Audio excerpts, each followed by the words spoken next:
As fragas do Eume forman un dos bosques atlánticos de ribeira mellor conservados de Europa.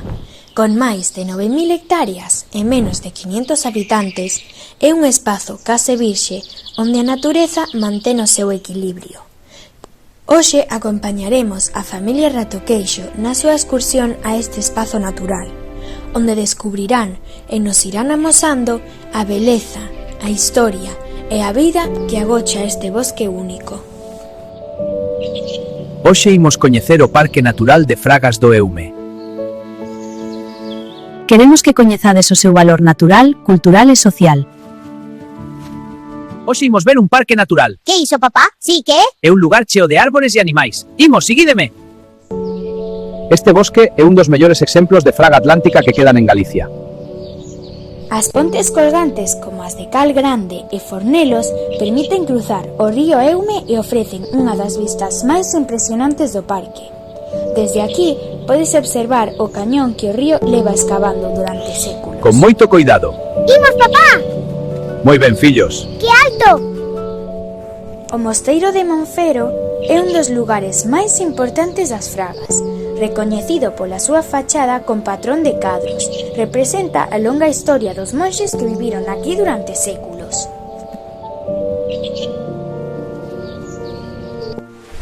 As Fragas do Eume é un bosque moi verde e cheo de vida, onde a humidade constante fai que a vegetación medre con forza. As fervenzas caen entre as rochas, creando un son continuo e refrescante, mentres o río avanza entre árbores altas e sombras profundas.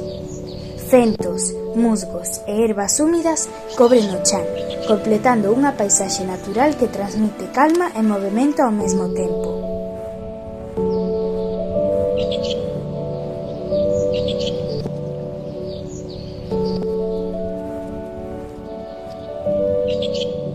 O Mosteiro de Cabeiro, con máis de 1000 anos de historia, está situado nunha posición estratéxica sobre o val.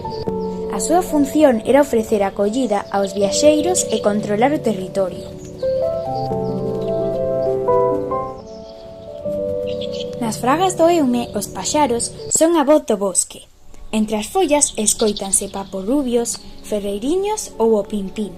No silencio da fraga, cada canto lembra que este é un dos últimos refuxios onde a natureza fala en liberdade.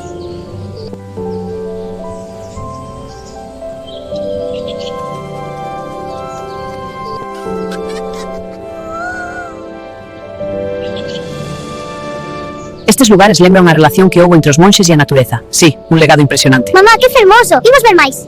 Canto lixo! Debemos manter limpo o parque entre todos. Isto non se pode facer. Para coidar o parque hai que bañarse nas zonas permitidas. Aquí podemos? Sí, aquí podedes. Non se deben arrincar plantas. Hai que respectar os sendeiros e manter o silencio. Se todos respetamos estas normas, o parque seguirá sendo un tesouro. Imos coidar das fragas rapaces.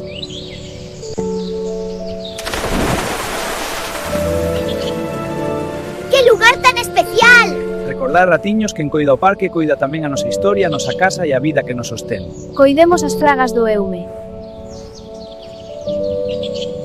A familia Ratoqueixo despídese coa certeza de que as Fragas do Eume son un tesouro ambiental, cultural e social. Un lugar único que garda a memoria de que o habita e sostén a vida que o rodea, e que debemos protexer con agarimo para as xeracións que veñen.